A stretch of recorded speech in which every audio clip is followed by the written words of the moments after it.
காட்டில் ஒரு வெயில் நாள். சிங்கம் மரத்தடியில் உலா வருகிறது. ஏய் குட்டிகளே, சூரியனைப் பற்றிய கதையை கேட்க வேண்டுமா? குட்டிகள்: ஆமாம், ஆமாம், சிங்கப்பா சொல்லுங்க. ஒரு காலத்தில் சூரியன் வானில் ஒரு பெரிய நெருப்பு பந்தாக இருந்தது. இது மிகவும் பெரியது, அதன் உள்ளே மில்லியன் கணக்கான பூமிகளை பொருத்த முடியும். நேரடி தொலைநோக்கியில் சூரியனை நம்மால் பார்க்க முடியாது. சூரியனை பார்க்க வேறு சில லென்ஸ்கள் பயன்படுத்தப்படுகின்றன. இப்போது நீங்கள் சூரியனை பார்க்க முடியும். ஒரு பெரிய நெருப்பு பந்து போல் தெரிகிறது. சிங்கம்: சூரியன் ஹைட்ரஜன் மற்றும் ஹீலியம் போன்ற சூடான வாயுக்களால் ஆனது.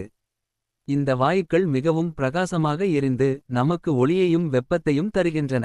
காட்டில் சூரியன் பிரகாசமாக பிரகாசிக்கிறது. சூரியனின் வெப்பம் இல்லாமல் நமது கிரகம் மிகவும் குளிராகவும் இருட்டாகவும் இருக்கும்.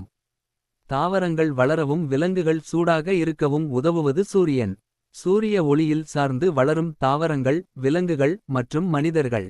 சூரியன் நம்மிடமிருந்து வெகு தொலைவில் உள்ளது, ஆனால் அதன் ஒளி பூமியை அடைய 8 நிமிடங்கள் மட்டுமே ஆகும். ஆச்சரியமாக இல்லையா குட்டிகள்? ஆஹா, அதனால்தான் காலையில் சூரியன் உதித்து மாலையில் மறைவதை பார்க்கிறோம். இது வானத்தில் பயணிக்கும் ஒரு பெரிய, பிரகாசமான பந்து போன்றது. சூரிய அஸ்தமனத்தை பார்க்கும் சிங்கமும் குட்டிகளும். எனவே சூரியன் நமக்கு ஒளியையும் வெப்பத்தையும் தரும் ஒரு மாபெரும் நெருப்பு பந்து என்பதை நினைவில் கொள்ளுங்கள்.